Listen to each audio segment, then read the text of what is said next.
All right, so we would want to call the meeting to order and invite us all to a session that will be educative, a session that will be enlightening to us all, and one that will grant us an extra information that is wonderful for all of us to know.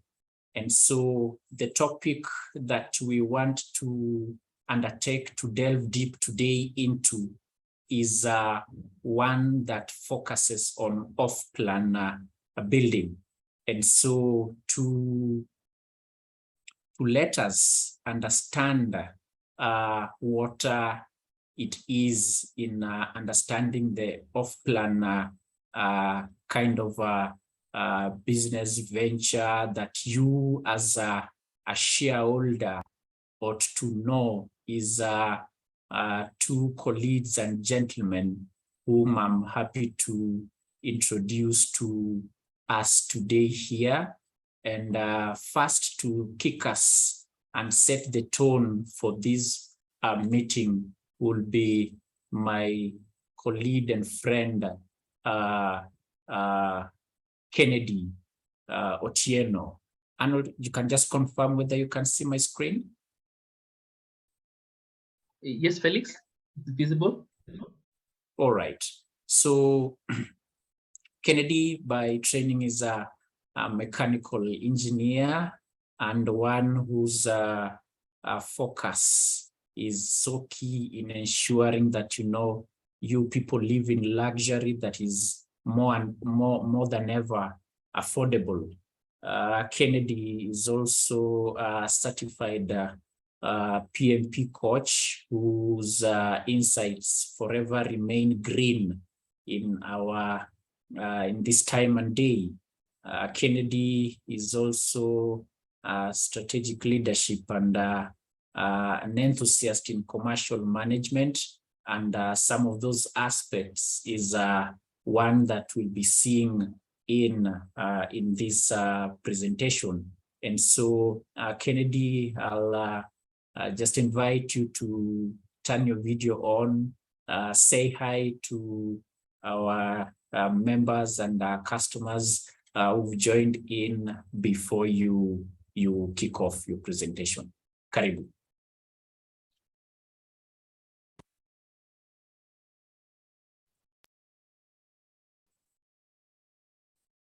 You can unmute. Hello, Felix. Hello, everyone. Welcome. This is Kennedy. I might not be in that beautiful suit today on a Friday evening. I wear the 𝗵𝗍 hoodie with pride. We can be a little informal amongst friends. So I'm really looking forward to having an interactive session with us, and I believe you're going to learn from each other.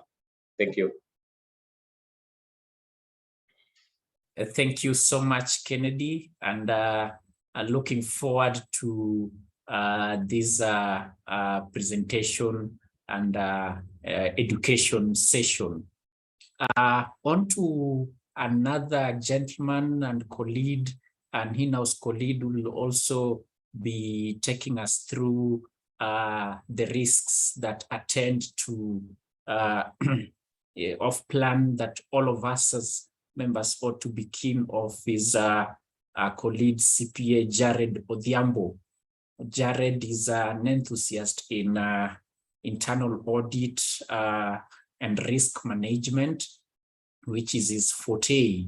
And so he'll be, weaving us through what we ought to consider when considering to onboard a project that is under the caliber of an off-plan. Jared is also an executive coach and trainer. And so it's such a delight to have Jared join us here. Jared is also the internal auditor and risk management manager. So Jared, in the same tone, you can gladly turn on your video so that we can hear your salutations. Karibu Jared. Thank you, Felix, and good afternoon, everyone. I'm looking forward to a very interactive session. Just to demystify this thing about off-plan in real estate. So I trust each and every person will be able to participate fully and also learn from us as we also learn from you. Thank you, Felix. Back to you. Thank you. Thank you so much, Jared.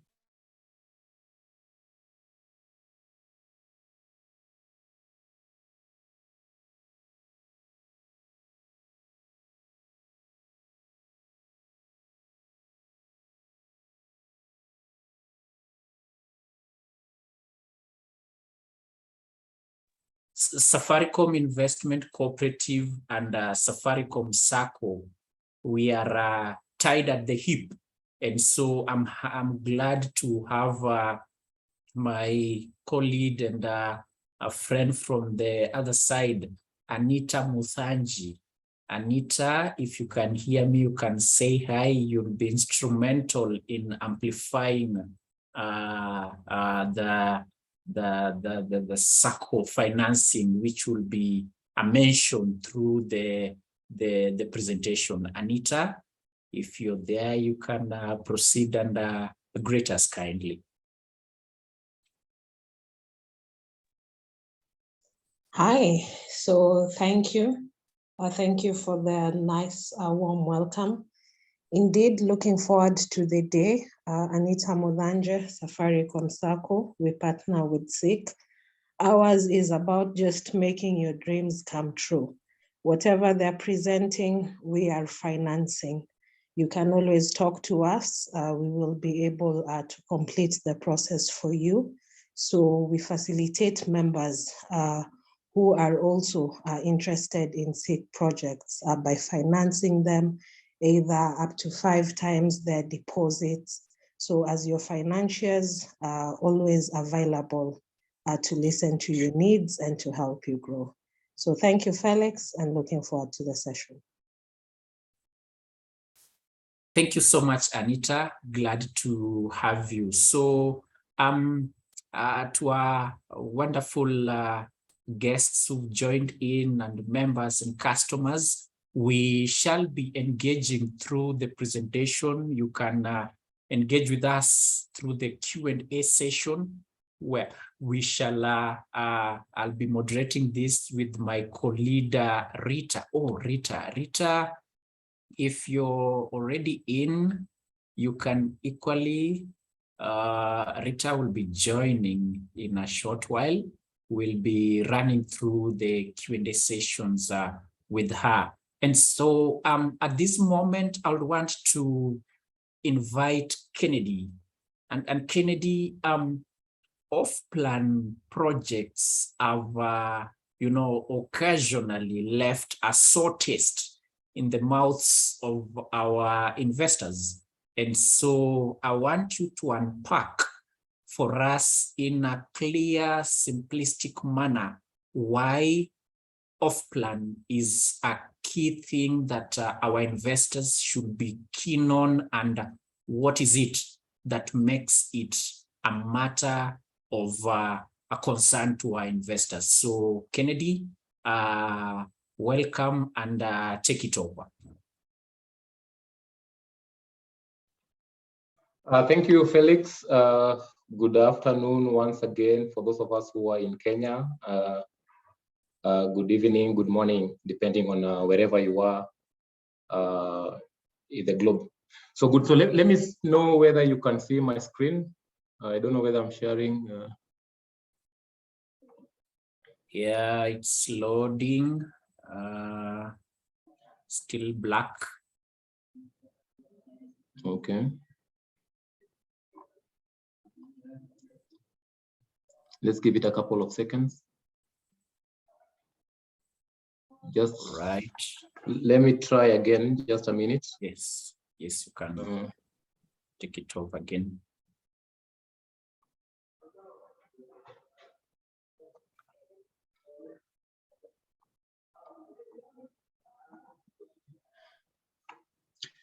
Is it visible now? Yes, yes. You can just now put it in the presentation mode, then you take it over. Okay. That's better. Yes. Okay, good. So ladies and gentlemen, welcome. I just want us to have an interactive session as we demystify this off-plan building plan for investments. I just want us to have an interactive engagement. So from our presentation, I'm going to give us what exactly compels developers to go for off-plan options when they are selling their products. It is always important for you as a buyer to get to understand why exactly is a developer A building houses to completion before they start selling, whilst developer B would want to sell these units off-plan. They'll come present themselves with floor plans and brochures, but when you go to site is a field of napier grass. So what exactly informs these different methodologies of project delivery? So off-plan is a big industry name. It's one of the methodologies of delivering projects in the real estate industry, and this cuts across the whole world, not only in Kenya, not only in Africa, but in the entire globe. So you go to the US today and talk about off-plan, there is a common understanding of what off-plan sale is. You go to Australia, there is a common understanding of what off-plan is.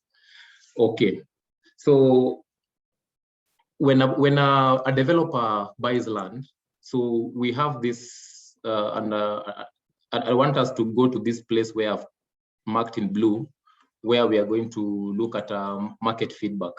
So a developer like Safaricom Investment Cooperative would purchase land somewhere. It could be Nairobi, Mombasa, Kisumu, for different reasons. So they could buy land as a speculative, maybe to break it, to subdivide it for sale. They could buy land to develop, okay?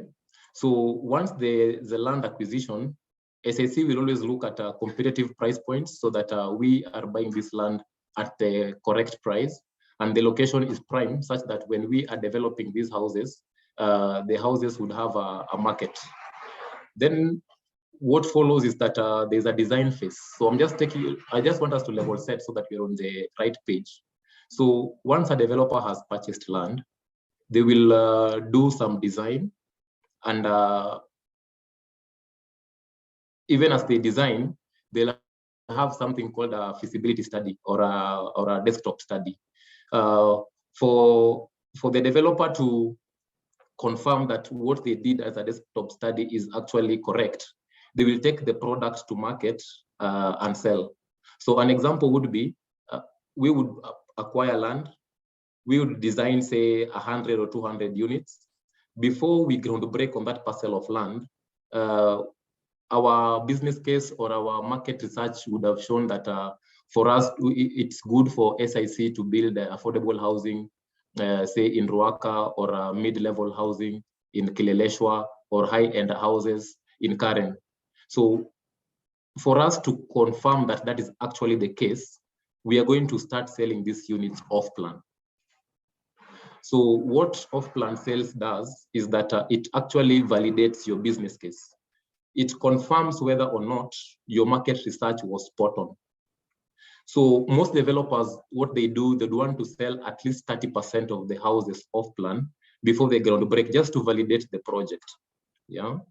So if there are developers who have tried to sell off-plan, and the moment the project does not get to say 10%, they shelve the project. One aspect of business that will never lie to you is the market. The market will always tell you the truth. In as much as something would look glittering in an Excel sheet or a PowerPoint, the true reflection of whether it is a good or a bad project is what the market will tell you. And good developers will go to market, try and sell a couple of units off plan for them to validate the business case. Now, So what exactly is off-plan? It's purchasing property before it is completed. If you look at this model here, when you're purchasing the land, the risk is very high. And as you continue building to the point where you can now sell, the risk goes lower. So as a developer, the project before construction, when we just have the land, the project is still at a very high risk. And this is the point now where we are engaging the buyer to buy these units off plan. So this means that this buyer is assuming part of the risk that the developer has at this particular stage. Chances are the developer doesn't have the title. Chances are they have not gotten the statutory approvals, but they have already developed some marketing collateral to take to you as the buyer for your consumption, and you can make a decision based on the marketing collateral on whether or not you're going to partake of that particular project. So what happens is that on off-plan, the developer would always, most cases, just get the title deed. The marketing collateral is the brochures, a floor plan, a fly-through. I know you've been in presentations where there are videos of a proposed project where the renders are shown in sort of a video. Then you're given the introductory prices, which are in most cases relatively low. And these prices are always lower at the introduction stage, because you as the buyer, you are assuming some part of the risk of this particular project. Therefore, it is a high risk project for you at this moment, and therefore it has a potential of a high return. So the narrative of high risk, high return comes into play a lot when you're talking about off-plan. I know you've gone to show houses where there's a virtual reality. You'll be given some interesting spectacles whereby you get into the room, get into the various rooms, the living room, the kitchen, the bathroom, so that you get to have a perspective of what exactly this project will look like upon completion. So these are some of the things we do as the developer, just to give you an impression of what exactly are we building for you. And why exactly do we do this? We want to collect market feedback before we go to site. So there are clients who you take them to the show house, they see there's a certain kind of tile, you have terrazzo, maybe some of them would want marble. There's a certain type of window, certain type of plaster and paint. So off-plan selling, especially with a show house, impacts a lot on customer feedback even before the main project is built. And this is imperative information for us developers to take at the onset, so that when you're building, when you go to site, we are developing a project that is fit for purpose, that has included the customer's needs from the word go, as opposed to when you go and buy a unit that is already completed. There's nothing you can do about the doors, nothing you can do about the tiles, etc. Okay. So from a developer's perspective, the main objective at this point is to validate the project and get client feedback so that they can incorporate, because at the end of the day, we are building for you, the buyer. We are not building those houses for us to stay in. We are building for you, the buyer. So it is important that we take your feedback from the onset and incorporate that feedback into our design before we build. Okay.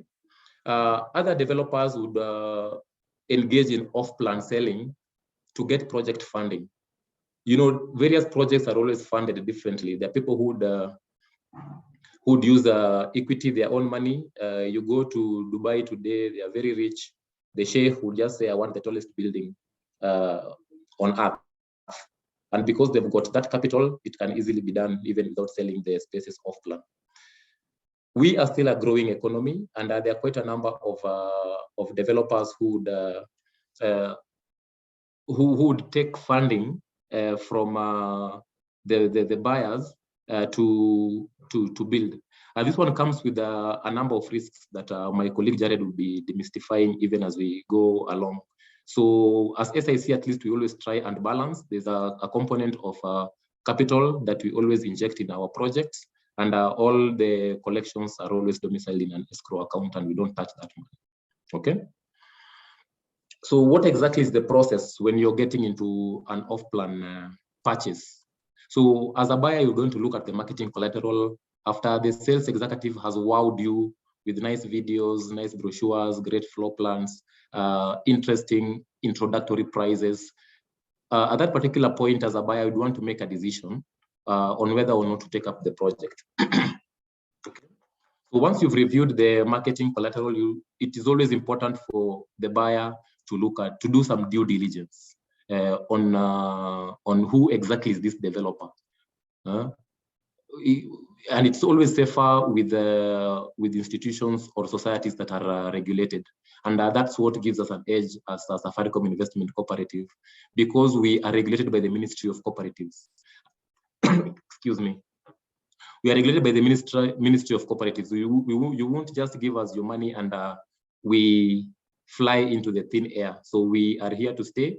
And this gives so many customers confidence in investing in investment cooperatives or even SACCOs, because ourselves as investment cooperatives will always do the due diligence on the land on your behalf as the buyer. So by the time you're coming to take up the project as an off-plan project, you could only be doing a secondary due diligence because SIC has already done the first one for you. So I'd always encourage prospective buyers to go to institutions that are have got regulators. As I said, investment cooperatives, Ministry of Cooperative. If you go to the SACCOs, they are regulated by SASRA. So there's a certain regulatory framework within which they are supposed to operate, and therefore they cannot mess around with your money. Okay. So this will give you comfort to sign an offer letter and deposit, say, some 10% of your money to lock that project, that price. It is always important to see when you're coming in at a off-plan level, you're coming in at the introductory prices. And I'm saying this because you are taking part of the risk of the developer. You're buying a product that has not been built yet. And therefore, the developer also has to make some concessions just to ensure that you also benefit. And therefore, you have the prices are significantly lower for those people who come in at this point. And I just have an example here. For one of our projects that we are doing in 𝗃𝗏𝗏, it's an off-plan project. The introductory prices, say for a studio, was 2.75 million. Okay. By the time we are completing this project, definitely it won't be 2.75 million. We'll be looking at 3.5 million, because from the person who bought it at 2.75 entrusted into SIC and got in early when the risk was high, and therefore they're going to get some capital gains. The person who comes at the end of the project, when the project is fully done and completed and entirely de-risked, will have to pay some premium amount. Yeah. So using the same model, we've already sold 92 units, and we'll be breaking ground next month. Only 108 units are pending. Okay. So you'll sign your offer letter, which will lock the price, and therefore within the construction period, the price for you will not go up. There are quite a number of buyers who would want to opt out after signing the offer letter. At that particular point, the way we structure their structure is that you'll only lose 10% of the deposit you've given. Then we graduate you further into the sale agreement stage, which has terms that are always binding between ourselves, the developer, and you, the customer. So our obligation becomes building for you a house that is of good quality as promised, and the obligation on your end will be paying based on your payment plan. So what are some of the advantages of getting into this off-plan arrangement? Number one is pricing. Today, someone would come and for a complete, everyone wants to retire in a decent house. And I always look at it this way. Whether you're renting a house at 1,000 per month, or you're renting a house at 200,000 per month, you're still homeless if you don't have a house of your own. You're still homeless. So it is always important that at least you have something that belongs to you. Okay? So when someone shows up to you with a complete house going for 3.5 million, 3.5 million is quite some money. It's a lot of money. Not so many people would have that amount of money. I think less than 2% of Kenyans would have 3.5 million. But then when there's an off-plan opportunity and the introductory price of this unit is, say, 2.75 million, and then further to that, you're told to only deposit 10%, then we're not talking of 2.75 million anymore. We're talking about 270,000. Then here we have a platform where we can discuss.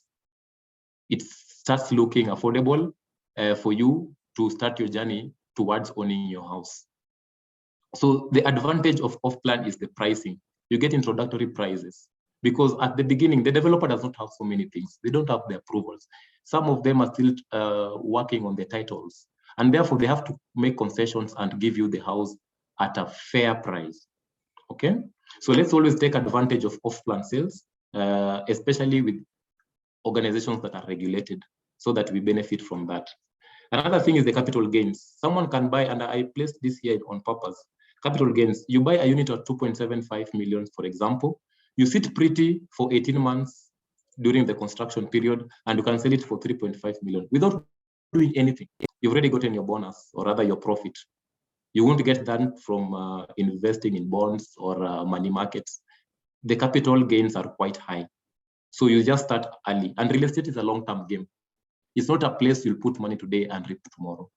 We have to be patient in the way we are investing in real estate, and therefore, hence this off-plan narrative. Okay. Then flexible payment plan. You could not afford 3.5 million at a go, but then when we're talking of 10% from the onset, then the balance in 18 months or 2 years. Most of us are in 𝗲𝗲s, you are in circles. You can get into different funding instruments that can, make you pay for this house either monthly or quarterly or half yearly, because you are given a longer tenure to make the payment. So it's an advantage for you to get into an off-plan arrangement so that you have a longer period of payment. Yeah. So that's another one. Then flexibility in design. Yeah. So the only thing that does not change in design when we are doing off-plan is the structure. That is the foundation, the beams, and the columns, and maybe the external walls, what we call the facade. But then there are quite a number of things that we can change internally for you.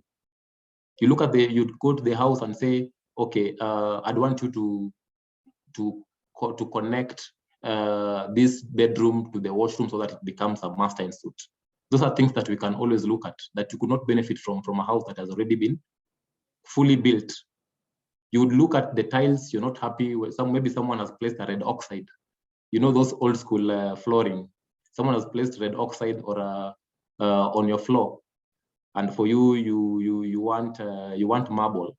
So those are things that can be implemented when you're going for off-plan, because the house is still being constructed. It's like building your own house somewhere, because now you can influence what exactly the product would look like. Okay, you have got more time to do your own due diligence. Who is this 𝗵𝗍? Who are their managers? Where are they located? Let me go to their website. You've got more time during this construction period, whilst you've not committed all your capital, and as you still study the market, study the organization, before you commit fully.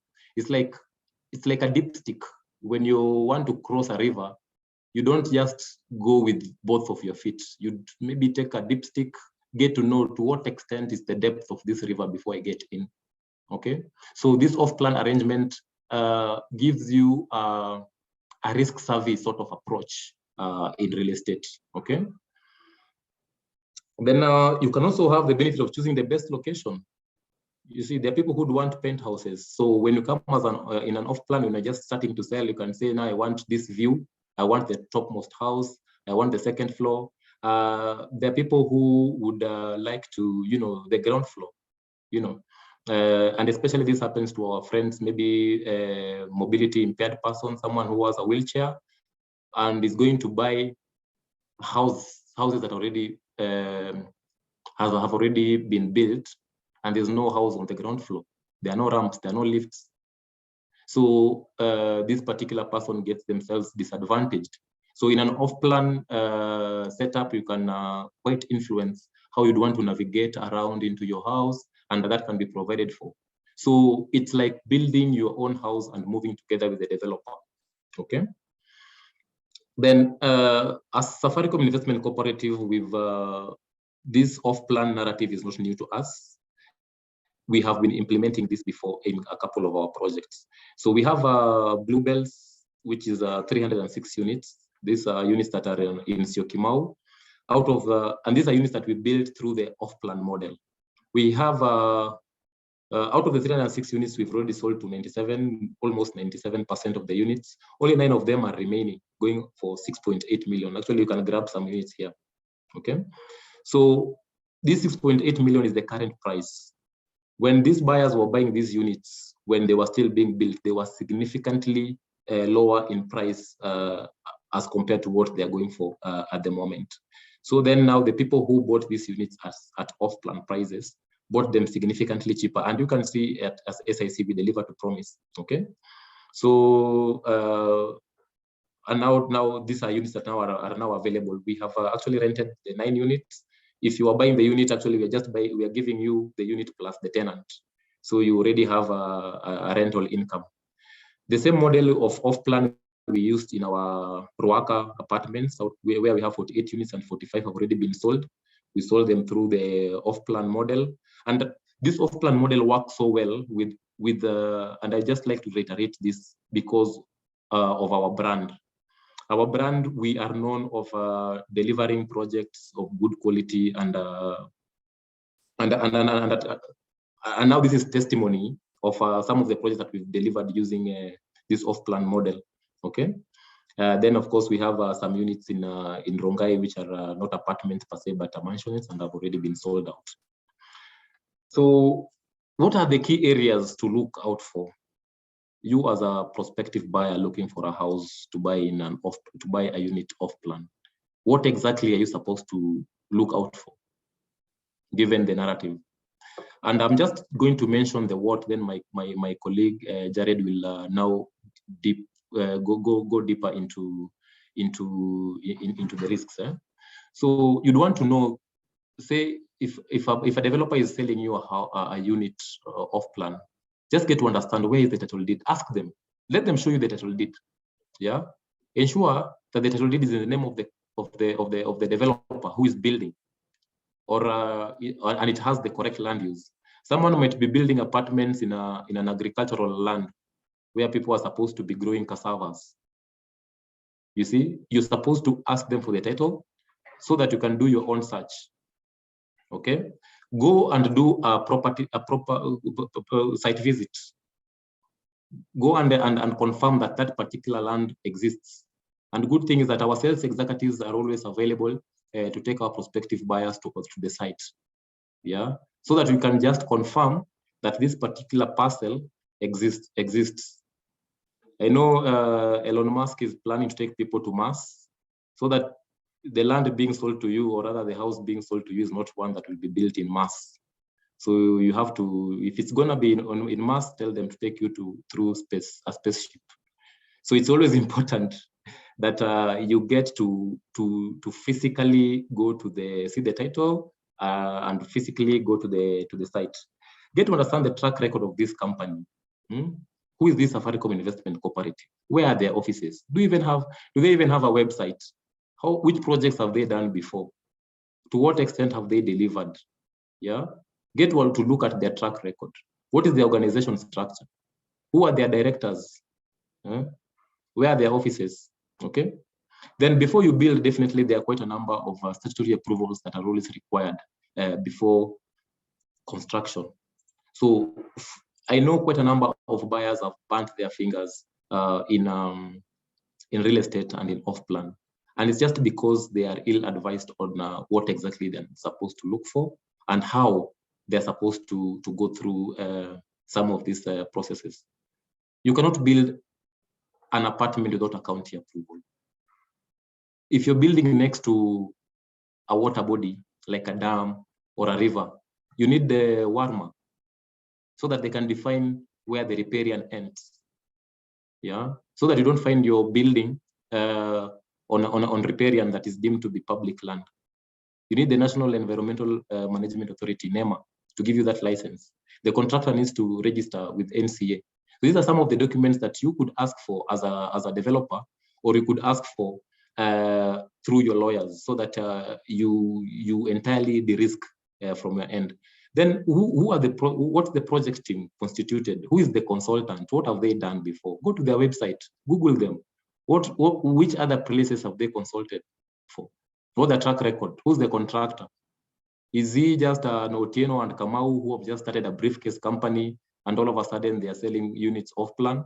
What have they done before? What's the track record? You know, you can visit some of the projects that they've done, get to see how their sites are organized, because this is your house that is being built. You're putting in your lifelong savings. You're putting in your pension. You don't want to mess around with this. So you should ensure that you hold the developer to task, because you're giving them money that you could otherwise take to money markets to earn you some interest. So ask them, I want to know who the contractor is. Okay, they'll give you the name of the contractor. Go to the website, go and see what they've done. You know, at your own free time, just drive around, get to see some of the projects, okay? Then completion timelines, it has to be reasonable. When someone tells you they want to do 300 houses in 3 months, okay, it's just not practical. Or rather, if it's practical, let them demonstrate to you convincingly on how they're going to actualize that, okay? So at times, most developers' sales team would want to woo you, the buyer, by telling you, in 6 months' time, these units will be ready for occupation. And at times, it's not just true. Use your own, you know, have sense check what they're doing, so that the timelines are okay.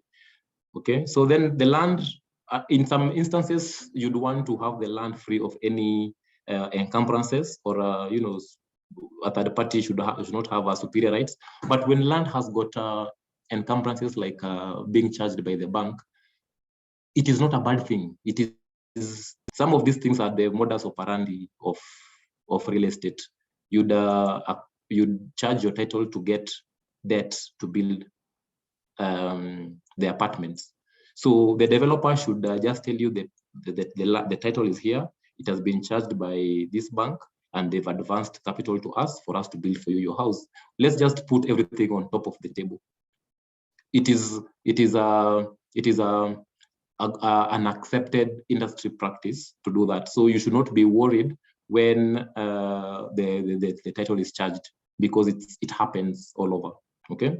Then now the sale agreement, just ensure that your lawyer, the sale agreement is quite binding. So ensure that you run this through your lawyer, so that you don't find yourself on the back foot.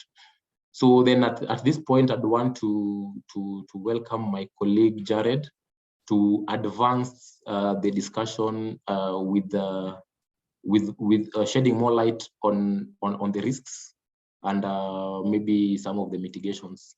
Then maybe after that, we'll take it back to the moderator for the Q&A. So I thank you for your time, and I'll take it back to you, Mr. Moderator, to invite our good colleague Jared to proceed. Thank you. Thank you so much, Kennedy, for that enlightening presentation. You've taken us through what it is that we didn't know, that, you know, there are a number of capital gains that come to us when we consider this product. There is affordable pricing that comes in, and you've told us the sad truth that renting is being homeless. You know, I hope we take that fact with no emotions and, you know, as a motivation to gear up to strive and be a homeowner. You told us of the flexible plans of payments that come with the off plan.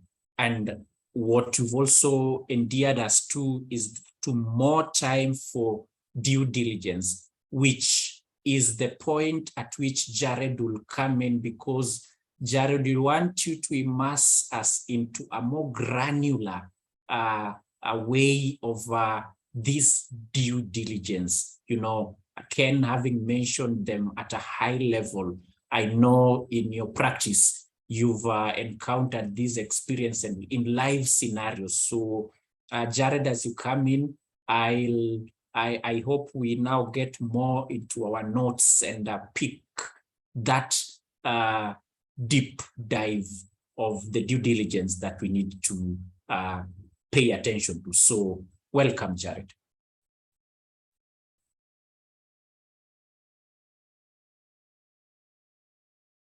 Thank you, Felix. And I want to thank my colleague, Kennedy, for the insightful presentation.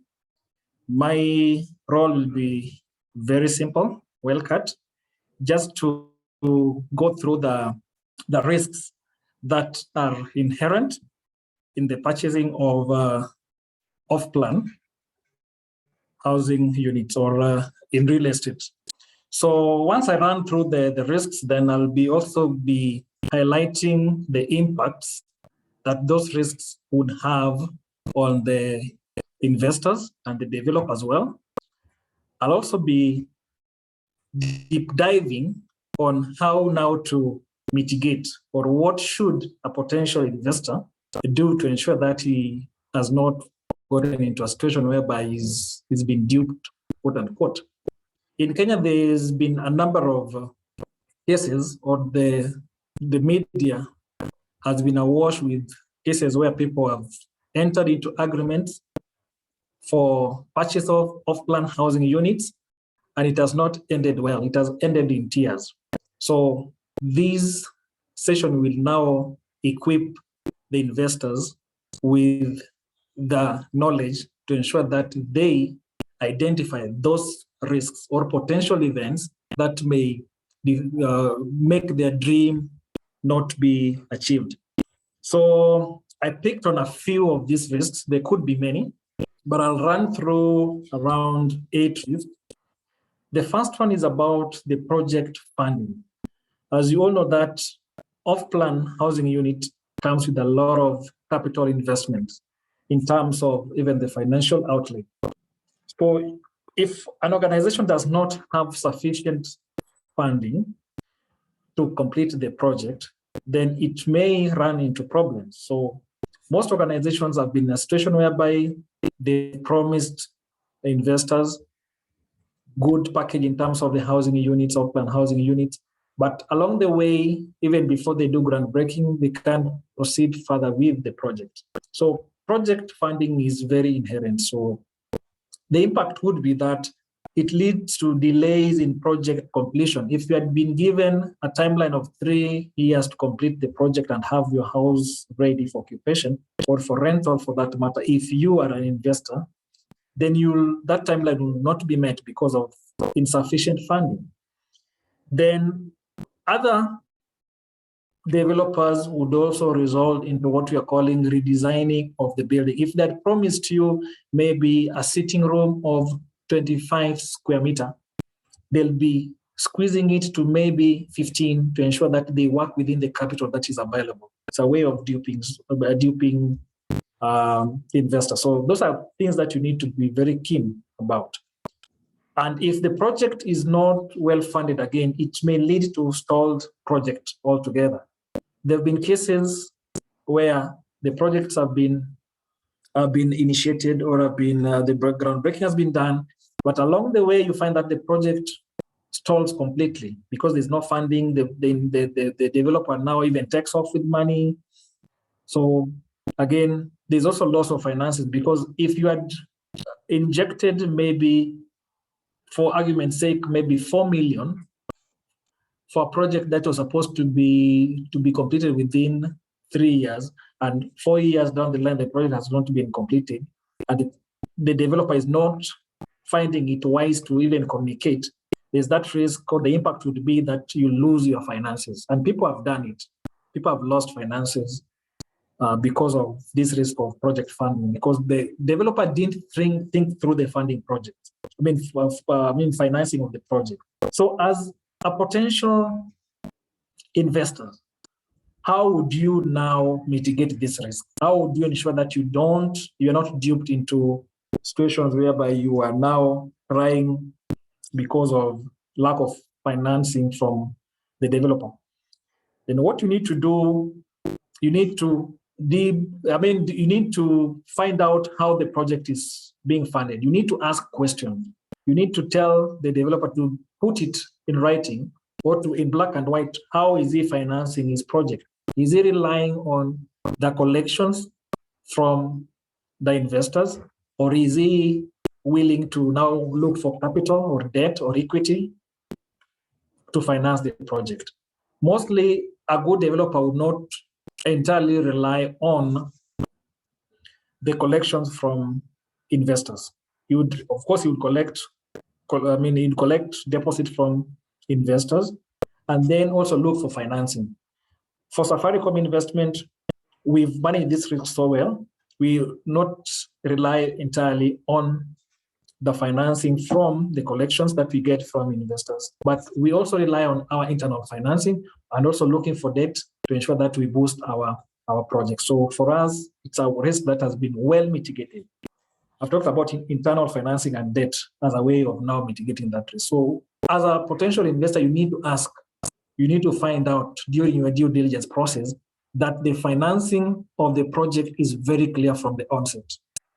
Number two is about title ownership. Most developer or some developers would go to the extent of starting a project before they acquire the title deed for the project, which is not unusual, because of course the process of transferring title deed from the person you're buying land from to your name would take some time. But in the event that you are invited to purchase an off-plan housing unit, you need to dig deep and find out where the title deed is. Is it in the developer's name, or is it in the process of being transferred to the developer? Of course, there will be delays in the transfer to the of the title to the name of the developer, as I earlier mentioned. The title could be in the name of the developer, yes, but there could be encumbrances. Maybe the land, the title deed is charged, or maybe there's a tussle over that piece of land, despite the fact that the developer has got ownership in terms of title deed. So these are things that a potential investor would find out or would need to do background check on to ensure that they are covered. So the impact would be, if there is lack of ownership of title deed, then it means that even the project cannot start off. You cannot have groundbreaking, for example. You'll be seeing delays in the dates of groundbreaking. They'll be promising you that we'll be doing groundbreaking the next 2 months. Then the 2 months will now turn to 3 months, 4 months, 6 months. Another impact would be the project may fail to take off, especially if now the ownership cannot be transferred, the ownership of that land cannot be transferred to the developer. So how do you mitigate this risk as a potential investor?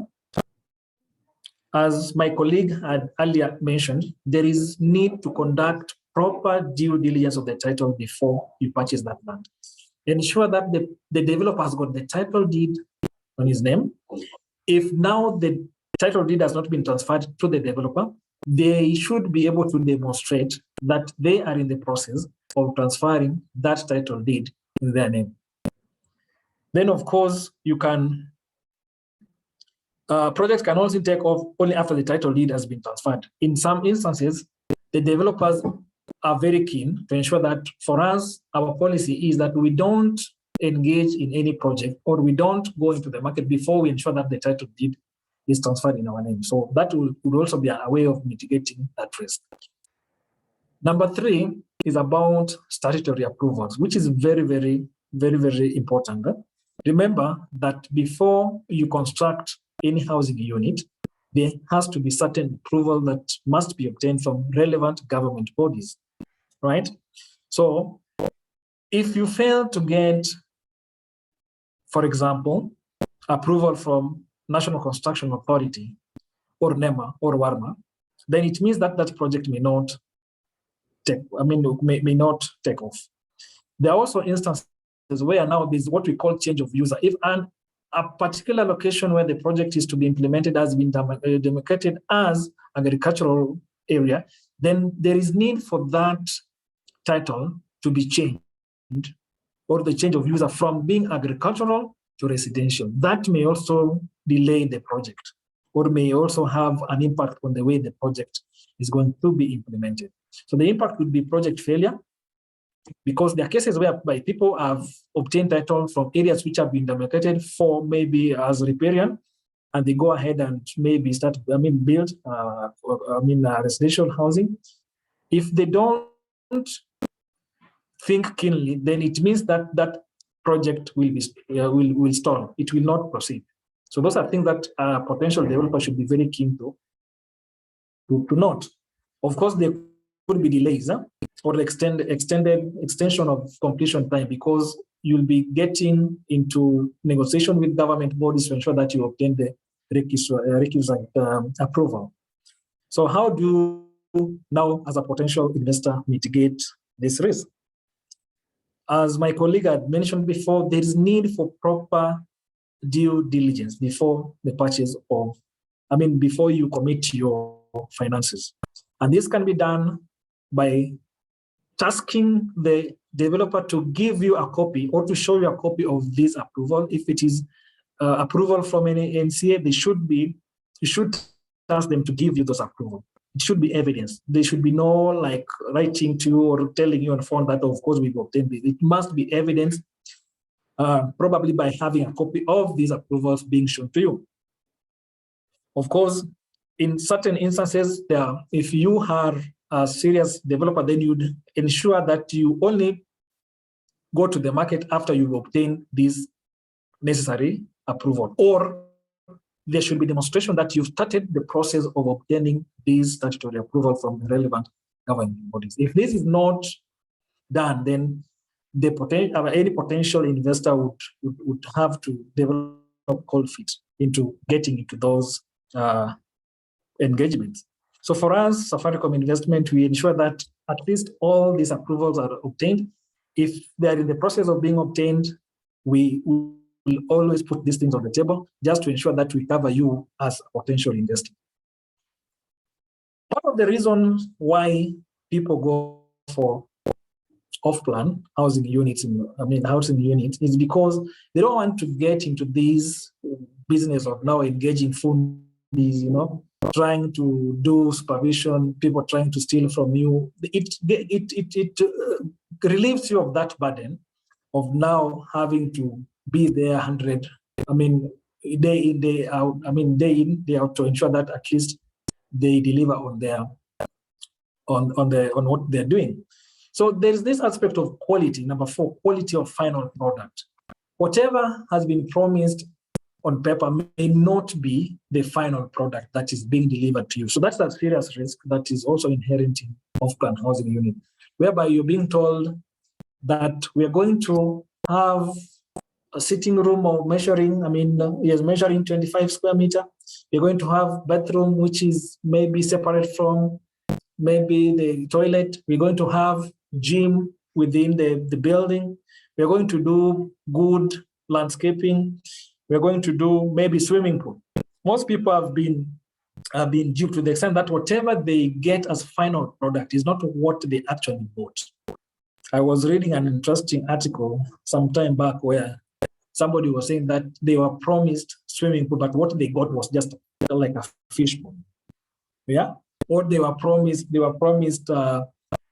a gym, but what they got is just a small room, which now cannot even be used by 2 or 3 people. So you need to be very, very keen on what details are being sold.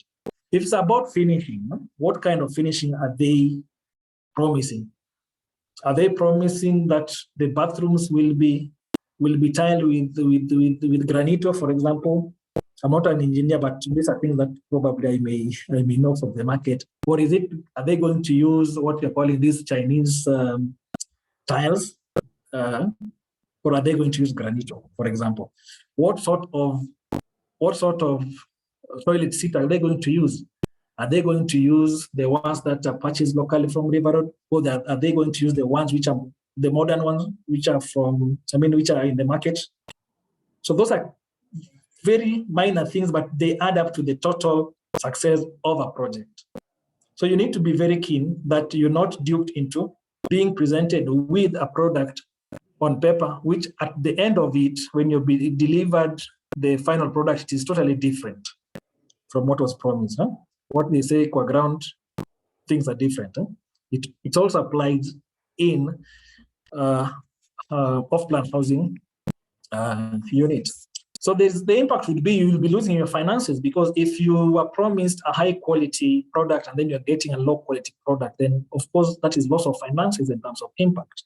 Then of course, if you are a keen investor, it will mean that once you get occupation of that housing unit, you will have to do adjustment in terms of even refurbishing the house.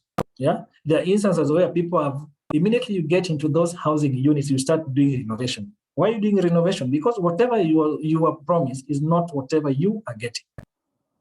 How do you mitigate this risk, therefore, as a potential investor? You need to make sure that there's a show. If the house, of course, because it is off-plan, you may not get the product, you may not see the product physically.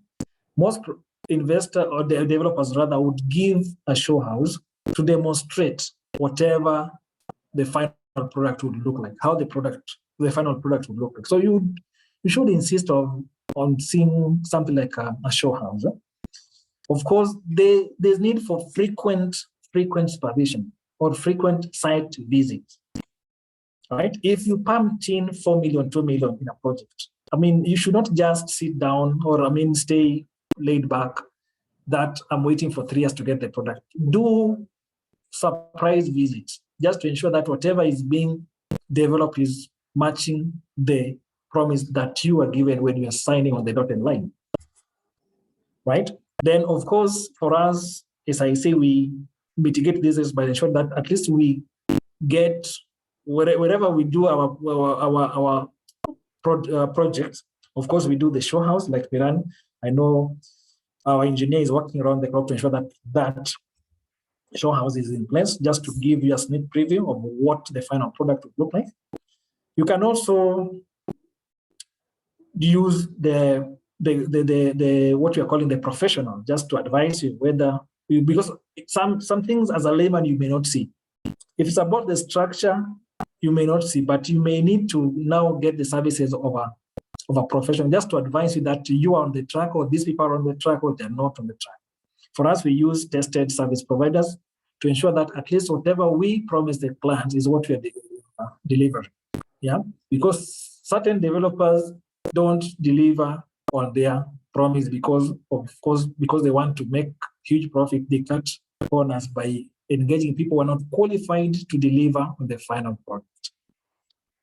Number 5 is about project location, a serious risk, because you are investing money, and especially if you want to put that housing unit for rental, location would really matter. Yeah, so projects which have been initiated or have been building, very good project, and I know I visited one sometime back 2 months ago. Very good in terms of finishing, but the location of that project makes it even not attractive. Maybe a project has been built in an area where it's not accessible. There are no roads, for example, right? Or there is insecurity, right? There are no schools, there are no amenities, there are no power line, right? So there's that risk that a potential investor would invest his money in a project whose location may not be palatable or may not be good for investment. So it means that the house will be delivered as per what was promised, but in the long run now, you'll not enjoy that house because you'll not be able to stay there because of these reasons I've mentioned, security reasons, maybe could be lack of amenities, or if you want to put that housing unit for rental, you'll not get clients. The house will stay vacant for 6 months, 1 year, and you've pumped your money. And you see now, housing unit, once it is complete, can be categorized as a perishable product, perishable, meaning that if you don't occupy it in a certain month, then it will go stale. That month you can't recover it. It will go stale. So the impact would be that the project value would go down.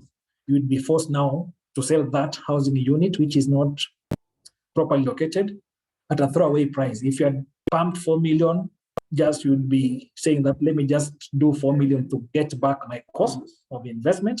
And of course, the time value of money taken into consideration, even if you're paid the actual amount of money that you are invested, it will be a loss, right? Then, of course, the impact would be failure to generate periodic rental income. So the guys would be willing to put those housing units for rental purposes. You'll not be getting your return on investment. So how do you mitigate this risk? Number one, you need to do visits. If you're being told that we're putting a housing unit at the river, for example, can you visit that project just to have a taste of what the area looks like? How is the accessibility? If it rains, is the whole compound going to get flooded, for example, right? Is the housing unit or the project being implemented in an area which is like on a riparian land, for example? So those are things that a potential investor would do to mitigate this risk, right? Also, check on the developments around just to mitigate this risk. If the area is just in what I would call in isolation, for example, right? Then it means that that housing unit, even if you are to invest, it may not be very attractive, maybe in the future, but in the short run, it may not be attractive. Look at the facilities in the neighborhood. Is the area having schools, for example, such that if I move in with my family, I'll be able to take my family, and my family will be able to get schools, for example, right? Are there churches for the guys, for the people who love church? I mean, churchgoers like myself. Are there churches? If they're not churches, then how would I ensure that I leave my house and get to church maybe on Saturday or on Sunday? If the area does not have even, for example, is not connected to power, how would you now ensure that there's electricity, right? So for us as Safaricom Investment, I know we ensure that for any project that we are implementing, we have to do proper visibility study to ensure that at least the project is implemented in an area which is prime in terms of the location, just to ensure that potential investors would reap the benefits of their investment. Number 6, not a major risk, but the contracting process. Yes, because before you get into these, before you buy the housing, you must sign on the dotted line. You must have the offer letter signed. You must have the sale agreement signed between you and the developer. They say that people usually hide information in areas where, in books or probably in contracts. So you need to make sure that you go through the contract or the sale agreement with a tooth comb or a toothpick to ensure that at least you pick those clauses which may be detrimental to you as an investor. You must make sure that you are protected, your interests are protected. You must make sure that the person you are entering into agreement with, or into a contract with, has got the capacity to enter into that contract. You cannot sell what you don't have. There are cases where people have been sold for products by people who don't even have title or rights to sell for them those properties. So contracting process is a serious risk which a potential investor would seriously look into. Of course, if that risk is not well taken care of, the impact would be that there will be conflict between you and between the developer and the investor, because there'll be what we are calling the clauses not being implemented as they should be. You'll realize that probably this person was selling me something or a product which he does not have right over. So very, very important for a potential investor to look at that. Then how do you mitigate this risk? Before you enter into any contracting agreement on off-plan sale, you must make sure that you have your own advocate. Get the services of an advocate just to advise you or to explain to you or to take you through the provisions in the sale agreement, just for your understanding. And also give you just a brief on what risks you are facing, or what are the impact of this contract to you as an investor. Of course, usually it is important that you contract with reputable developer. Look, do due diligence. go into the website, find out whether these people or the developer is regulated or not. If he's not regulated, for example, is a limited company, who are the directors? Go deep and find out these directors, who are they? Find out how they are, have they been involved in fraudulent cases before? Have they been involved in cases whereby they've duped clients of their hard earned cash? If you do proper due diligence, then you'll be able to unpack the faces behind the project that you want to get into. Then number 7 is about entering into contract with institutions or organizations which are not reputable or which don't have capacity to deliver.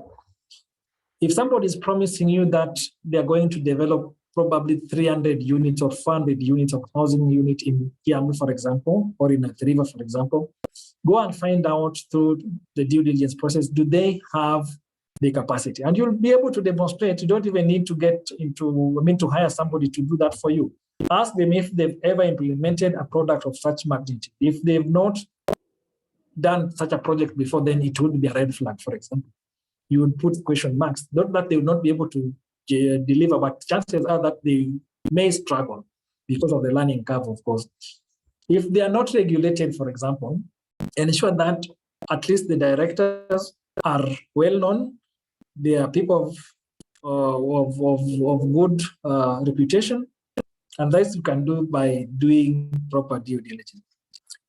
Then, of course, the impact of entering into agreements or contract with people or developers who are not of good reputation, it may lead to loss of finances. It may also delay the project because they will struggle to deliver on their mandate. And of course, I've mentioned about the mitigation measures to be that you conduct proper due diligence before you purchase the product. And if it is a company, go find out if they have an office. Huh? People have transacted with entities which don't have offices. Even for you to trace them is a problem. Or they don't even have a website, or they don't even have staff members, for example. So if they don't have staff members, or they have only one, I visited a developer who had only two staff members. Huh? So when I went there and 2 staff members, and they had promised me to deliver housing units of like 500 units, I said, no, this is not possible. So you can do those basic tests or due diligence just to unravel the faces behind the projects that you want to acquire. Number 8, and the last one, is actually related to what I've discussed before, and I decided to put it as a standalone risk, and this is project delays. Granted, all the projects would delay. Most of the projects would delay, would not be implemented within the timelines which have been agreed. For example, 𝗵𝗲𝗿𝗀 Road, when they were constructing it, I remember they kept on pushing the timelines, but eventually they delivered. Maybe Expressway, I think this is one project which I think was delivered within the promised timelines. I'm not sure, but I think they did. So what I'm saying is that most projects would have those delays. So even as an investor, you should be rest assured that the projects that you'd want to purchase would have some sort of delays. But if they have some sort of delays, then how do you now know whether you're on the right track or not? So to mitigate this risk, then you need to do constant follow-up with the developer. Where are you? Have you done groundbreaking? Yes. Have you done the foundation? Yes. Have you done maybe the first lab? Yes. Have you done the finishing? Have you started finishing? Yes. If it is not, then they should give you reasons which should be convincing, right? I was also reading somewhere whereby investors who are following up on their investment. So when they are following up on the investment, the developer kept on telling them, we cannot proceed because the service provider whom we engaged is finding some challenges, maneuvering in certain, on the project. So The third time they called, after 2 months, they were told the same story. Then after the fifth month, then the story now shifted to something different. You see now, by the way, it's not about that they're facing challenges. The developer himself does not even have capacity. So if you start seeing this shifting of goalposts, then that could be a red flag. And I know I'm going to discuss in my last slide about the red flags in project management. So make sure that there is constant, you make sure there is constant follow-up with the developer. Don't just sit back and relax that I've paid 4 million, I'm waiting for my house to be delivered within 3 years. Make constant follow-up. If need be, use somebody who is a professional to advise you or to give you heads up on whether those people are on track or not. Because mostly as a layman, you may not quite know the progress, especially if a project is of a big magnitude of maybe 300, 400,000 units. Of course, for us as Safaricom Investment, we'll give you that constant communication. We'll keep you on the loop, telling you that this is where we are. We've done groundbreaking. We are progressing to maybe laying the foundation. We are done with foundation. For example, we are doing now the finishing of the housing unit for maybe block A, block B. So that is the kind of interaction that you may need to have with your potential developer. Allow me now to just highlight some of the red flags, things that when you start seeing in a project that you've invested in, you should now raise your antenna. Just 4 of them. You know, if a developer is telling you that you keep on shifting the groundbreaking data, you are promised that the groundbreaking date is set for maybe September. Then from September, that deadline has been pushed probably to December. Then December, it's been pushed to January. Then that should be a red flag. You're not saying that projects cannot have delays. Yes, most projects would have delays because of challenges which have been faced with the statutory approval, things like that. But if it is perpetual, you're being told that the deadline keeps on shifting more than 3 times, that should be a red flag for you as a developer. Then you should need to find out what exactly is happening with the project. The number 2 is about the sudden change in the frequency of project updates. If you are being updated on monthly basis or quarterly basis, then all of a sudden the developer is now not giving you updates, constant updates. The developers developed cold feet. We're not seeing those updates coming through, It is you who's now following them as opposed to them giving you updates. If you have to get information, you have to follow them. And if you actually even following up with them even takes a while before they respond, it should raise your eyebrows as a potential investor. The number 3 is about shifts in the goalpost regarding certain deliverables. Shift in the goalpost, quote unquote, regarding certain deliverables. Maybe they've given you their word or assurance that by the end of this particular date, we shall have finished with block A, right? Then after a certain time, then they tell you, by the way, now we're no longer dealing with the block A. We've realized now we can go to block B first before we go to block A, And there is no justification in whatever they're giving you to warrant the shifting of the goalpost. So that should give you some sort of discomfort as an investor. Then lastly, is about failure to respond to queries, both on email or on phone call. You make a telephone call, nobody even gives you any conclusive reasons as to what you are querying. Or if they do, they tell you, by the way, the person who is handling that is not around. Would you mind if we give it to you? We respond to your query maybe next week. And then next week, there is still no response. Whatever you are promised is not being delivered. You keep on following them on emails. Your emails take even more than 3 weeks to be responded to, or they're not responded to at all. So those should give you some heads up on the fact that probably the project will be facing some storms.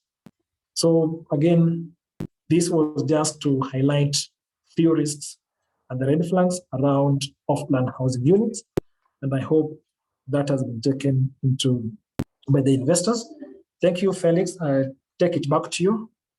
Maybe we'll be able and willing to take questions or any comments that would be coming through from the investors. Thank you.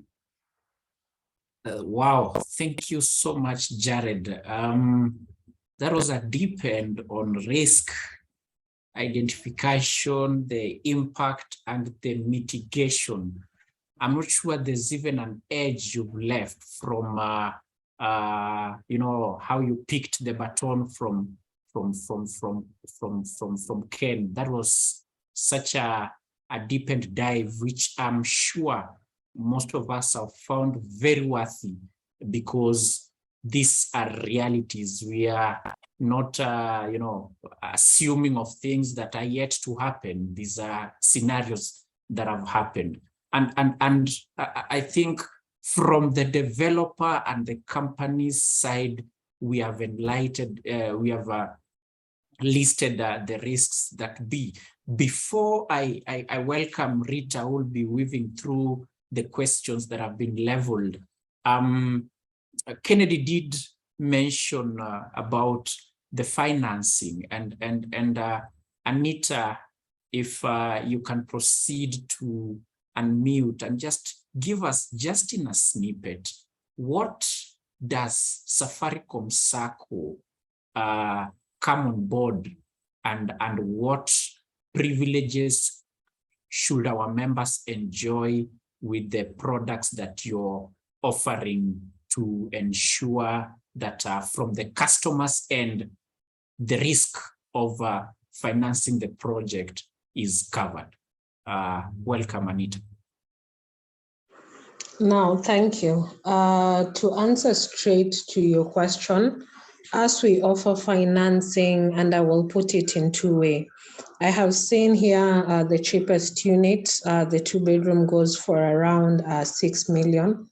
So for us, we will actually finance that to you at a rate that is 9% interest rate. And that is for any project that is up to 9 million, actually 8 million. So you see, for 9%, I'm sure you can't get that rate anywhere else in the market. Now, financing for us, these guys are promising you 18 months as we're giving you the flexibility. Once you have the financing, you give it to them. For us, that same financing is prorated based on, again, the type of product that you're taking. Now, just to also answer another question that was asked in terms of financing, say you have 5 million in the SACCO. If you have 5 million in the SACCO, for this particular project, if you are talking of a housing project that you want to take, we can finance up to 20 million if it is a housing project and if it is a complete project. Now, housing like this, again, we will say if you want to buy land and you have the said 5M, now that we will only be able to finance up to 4 times. So we can finance for you a land up to the tune of 20 million, whereby the land in itself acts as collateral for you in this case. So you wouldn't need to have any hassle of the guarantors. So that is how pretty much our financing works. So with the various products that are there are, again, just ranging from the low range of 8%, where we can finance ready houses, 9% for construction. If you have any bigger project, the largest interest that you will be charged will be 12%, and all of that will be on a reducing balance. Thanks. Thanks, Anita. I think you'll drop your email and contact line on the chatbot so that our customers do make further inquiries along. I want to welcome Rita, who joined us while we were on the runway. Rita, karibu. I'm sure you've been keenly noting the questions that are coming in, and we wanted to utilize the time. Our presenters have made their presentations so, you know, reservedly, in a manner to allow for good portions for questions and answer. And so, Rita, you can run us through a couple of questions that have come in. Yes, Felix. Good evening, everybody. Actually, not much that has come. It seems like our presenters have done quite some justice, but there was a question on whether the notes will be shared at the end of the session, and that is yes. We'll upload this on our YouTube channel, our social media channel, and we'll also send the same recording to you after the session. Philip Okwanyo has asked what steps can be taken once I notice one or more of the red flags. I think this is directed to Jared. Jared, maybe you can pick that up. So I repeat, the question is what steps can be taken once I notice. And yes. thanks,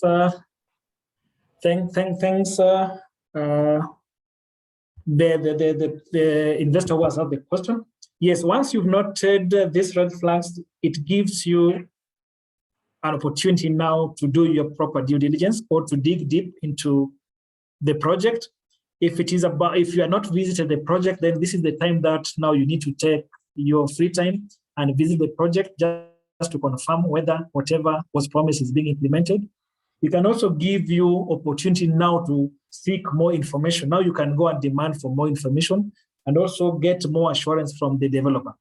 If that is not forthcoming, then of course you need to go back to your sale agreement or the contract that you had signed just to ensure that you invoke any clauses that may be there. But by and large, what you need to do is to ensure that it will give you an opportunity now to dig deep into the project to find out exactly what is causing the delay. If it is the delay, if it is miscommunication, or what is causing the miscommunication, so that you don't continue pumping money in a project that may not take off after all. Thank you. Thank you, Jared, for that.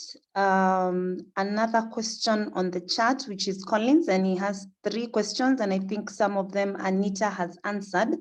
But just for the sake of everybody, he was asking, was the 9% reducing balance per annum?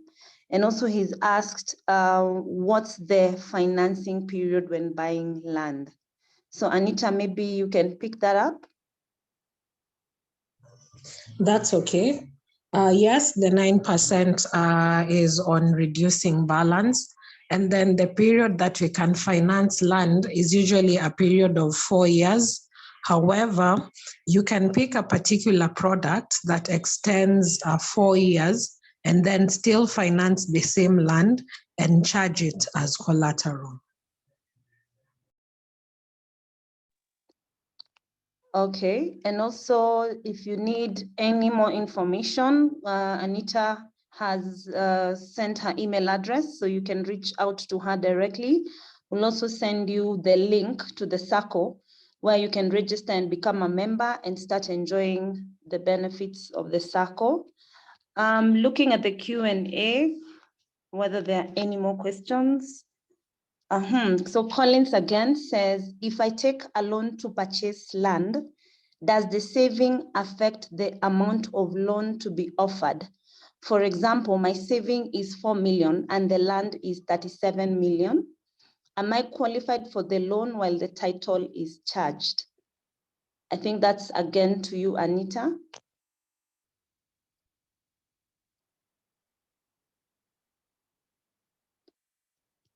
Hello, Anita, are you there? You seem to be on mute. We can park that. He'll take it up before we close. Okay, so there is one more question and it says, if you have already paid a deposit and notice the red flags, what is the procedure in asking for a refund? I think this is for us at 𝗝CIC. If you have already paid a deposit and notice the red flags, what is the procedure in asking for a refund? If I may take that, Rita. Yes, please. Okay, good. So when the first legal document that a buyer signs is an offer letter that has got terms, though lighter terms.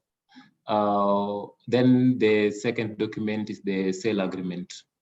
The buyer would have to keep us on toes, to task, and they have to look at everything that would be sort of a red flag.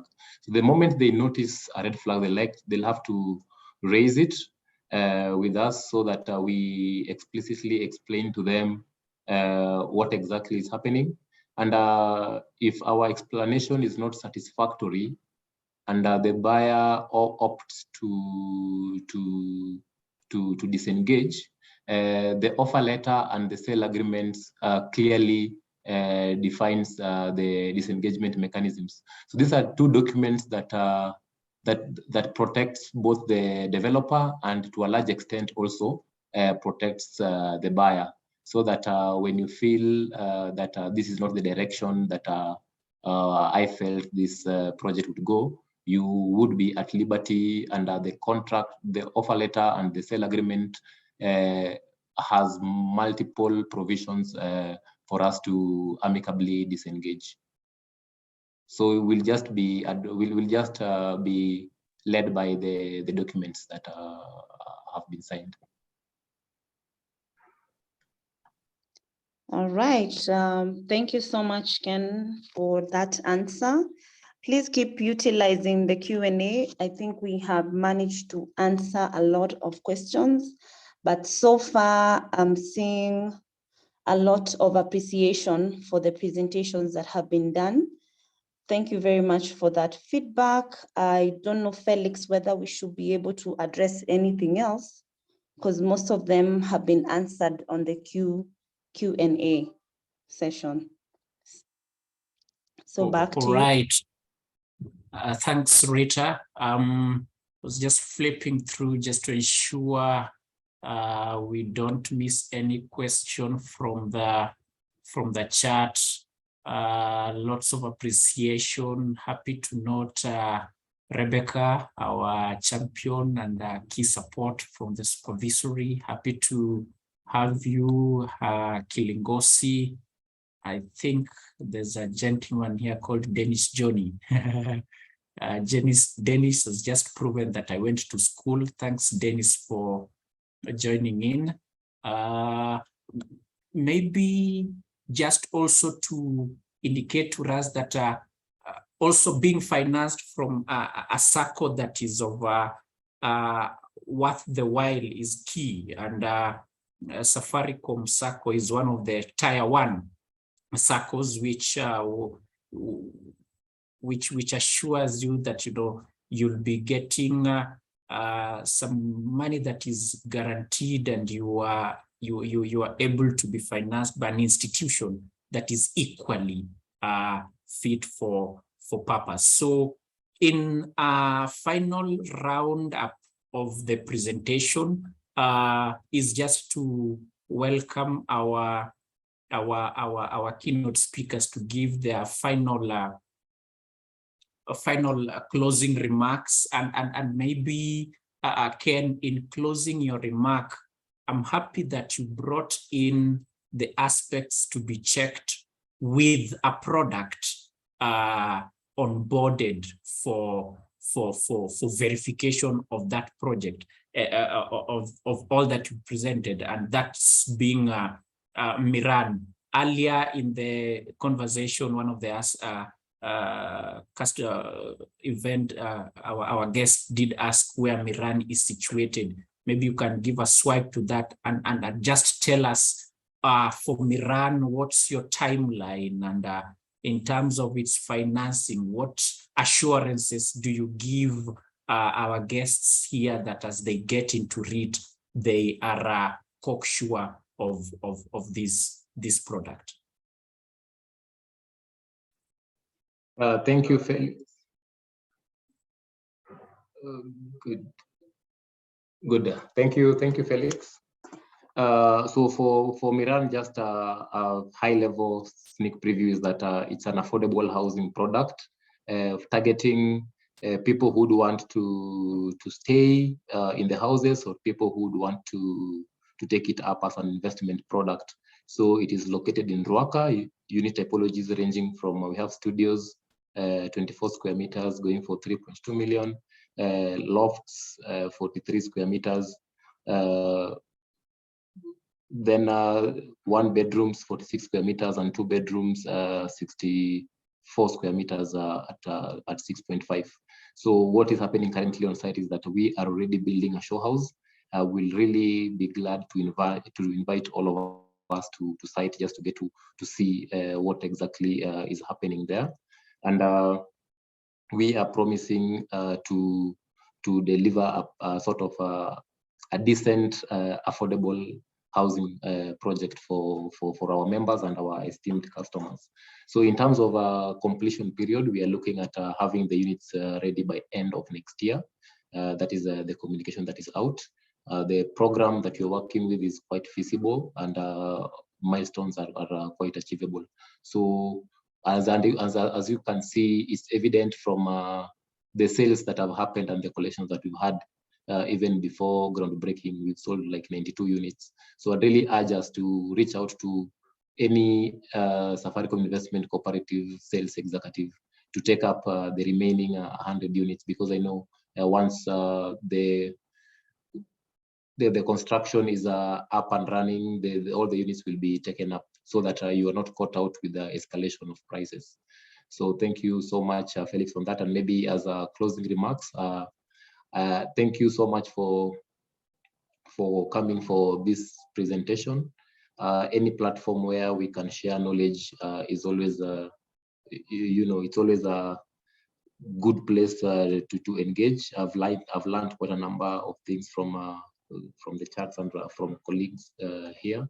So I'm looking forward to us engaging further, even on other platforms. So thank you so much, and have yourself a lovely evening. Thank you so much, Ken, for that rejoinder.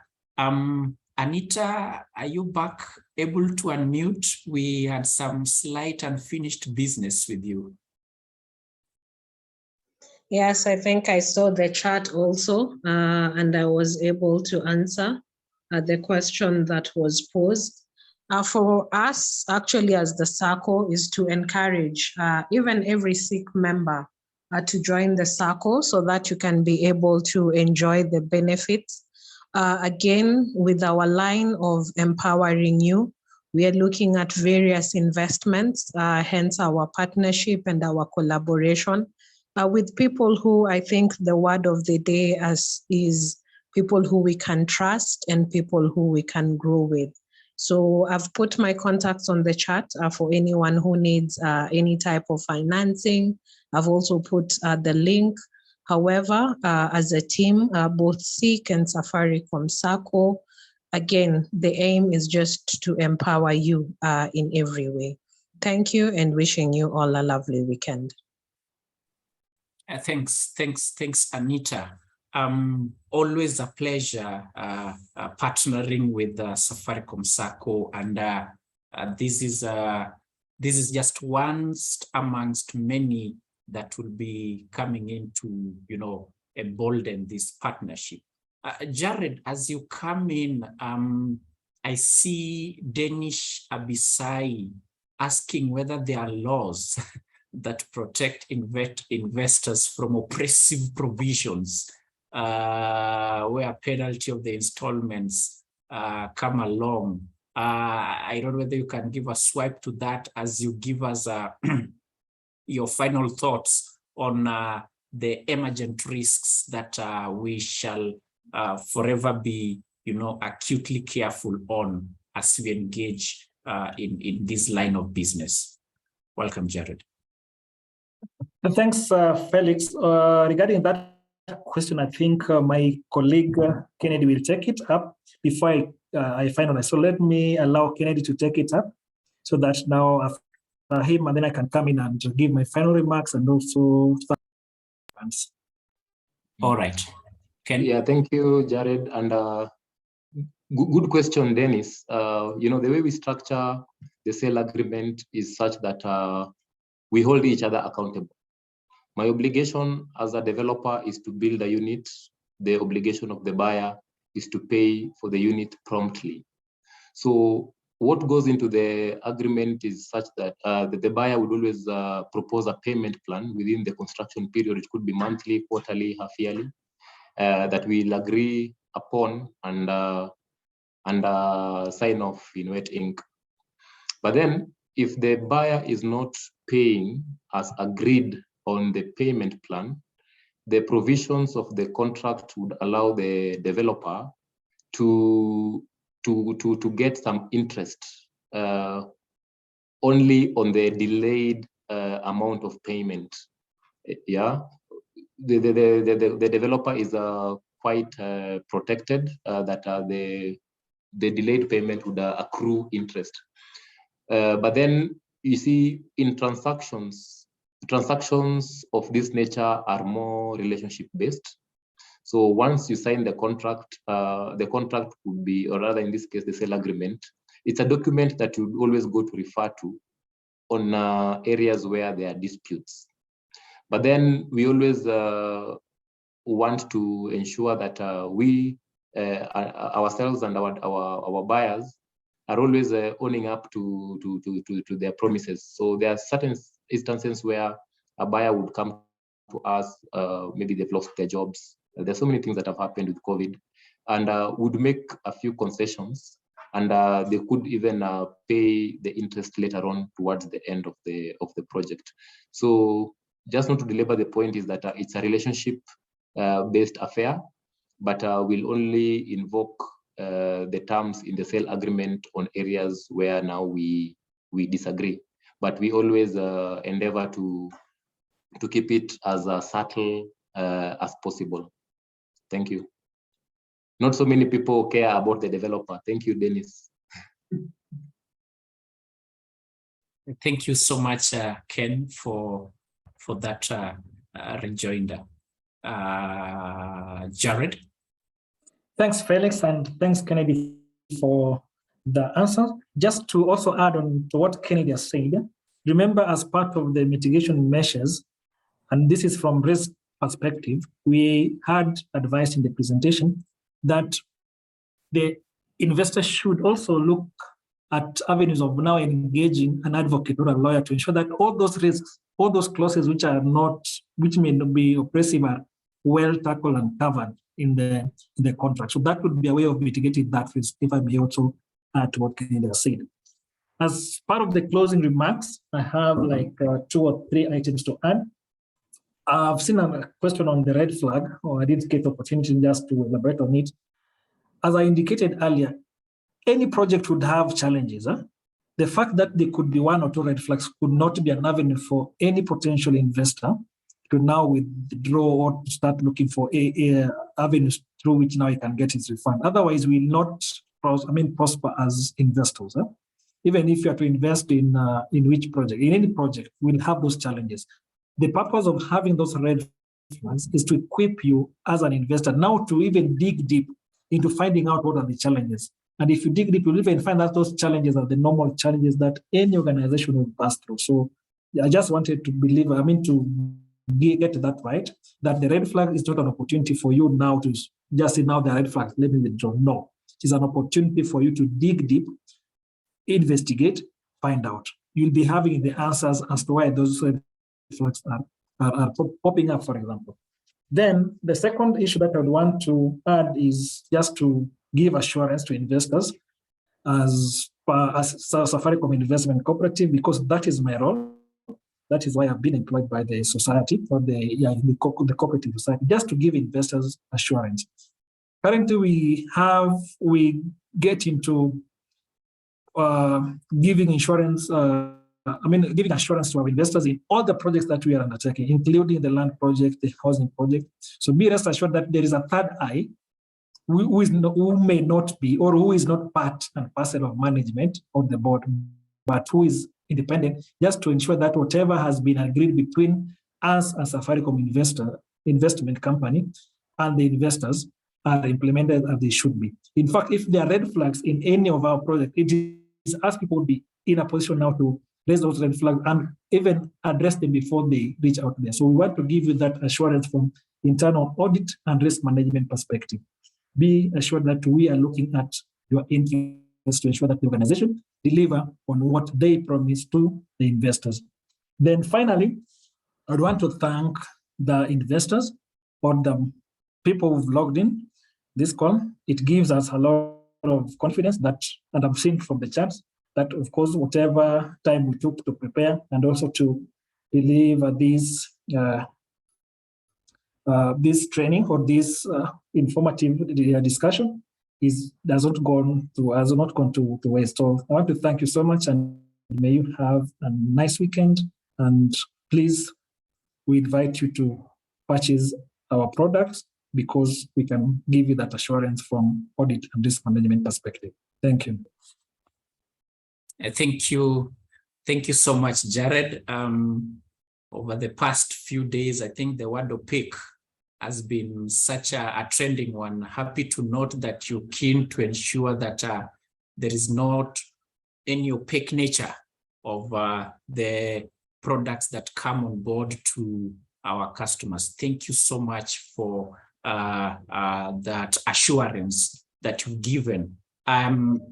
Stephen Munywe, asante sana for indicating that indeed the bar has been raised high. We appreciate that.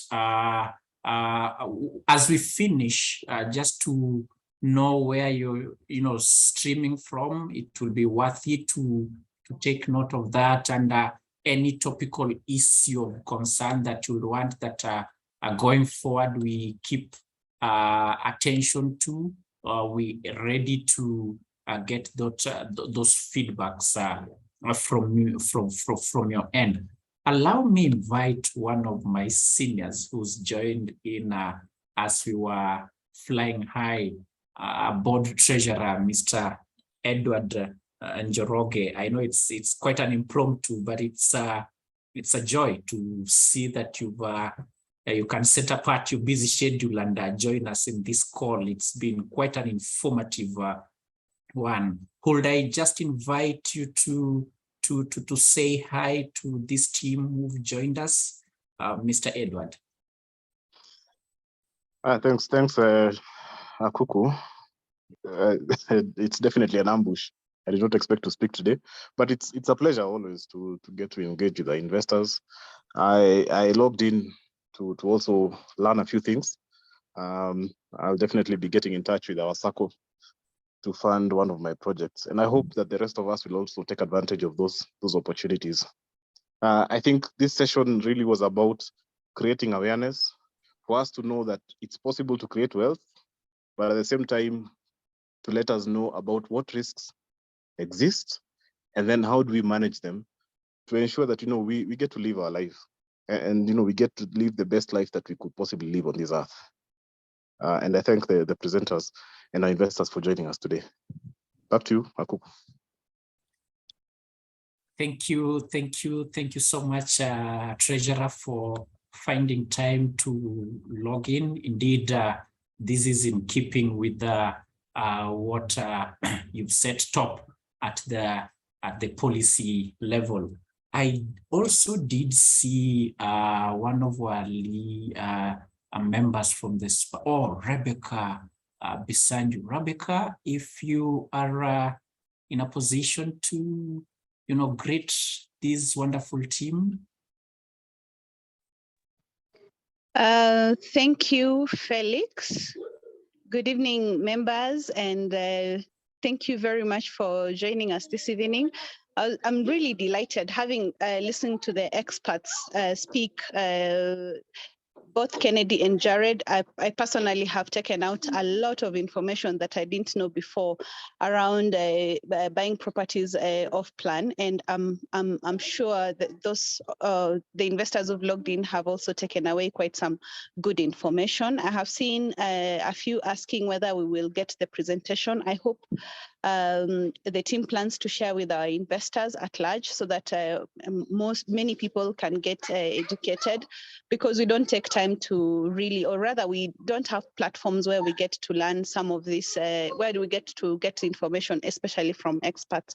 So I'm really I really enjoyed the session, and I'm delighted to have joined the session. Thank you very much, Felix and the team, for organizing this. I'm sure I look forward to many more sessions to come into the future. Thank you so much, Rebecca. Always a pleasure having you people joining in. I see quite a good number of team. Stephen, Bugwa, asante sana for joining in. It was indeed a pleasure session. As we finish off, within the remaining 7 minutes, it is just to, seeing is believing, and it's a presentation that has alluded to one of the projects being 𝗵𝗲𝗿𝗀. And so I want to take us through this short clip just to give us a taste of what we mean with this affordable luxury. So herein is the 𝗵𝗲𝗿𝗀 housing.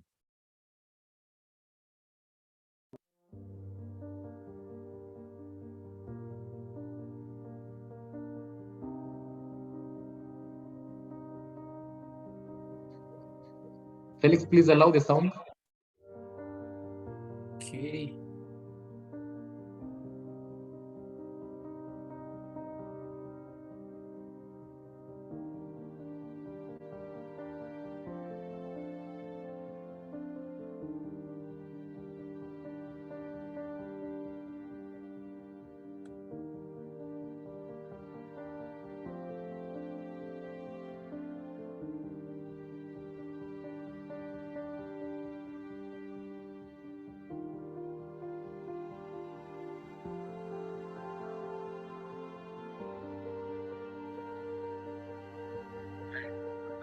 Yes.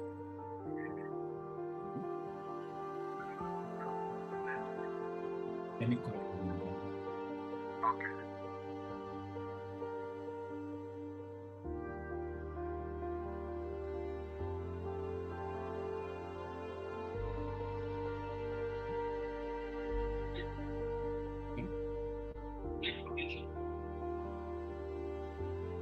Okay.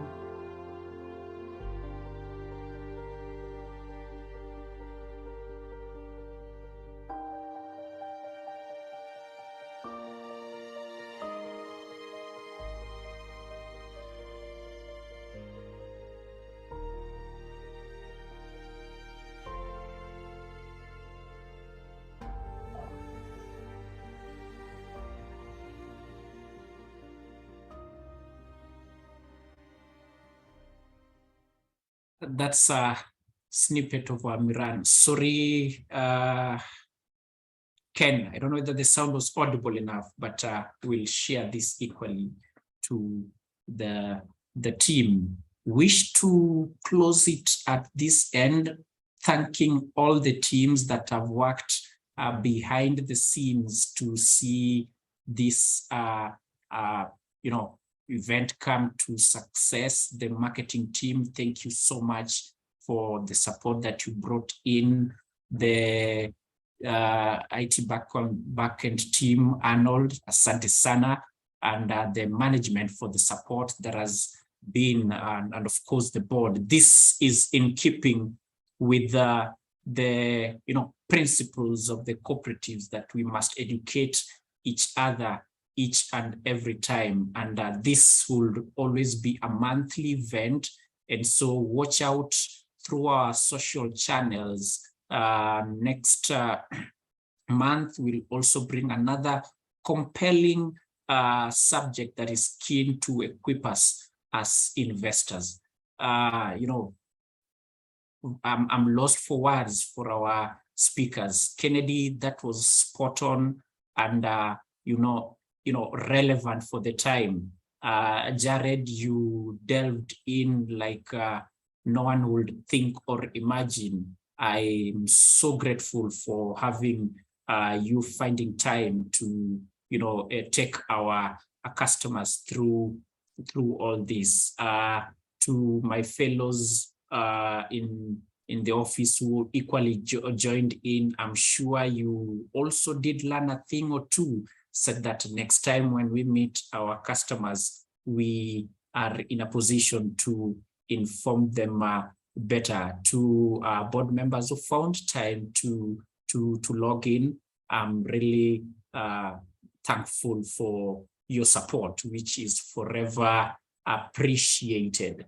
I'll invite Kimberly, who I've seen logged in here. Kimberly, if you're in a position to unmute, I'll want you to offer us the closing prayer as we wrap up this. I want to wish us all a blissful weekend and you know, a nice rest as we gear on for another week. All the contents in here will be uploaded in our YouTube channel and also in all our social channels. So keep in touch with us, and you can be sure that more enlightening content will come your way.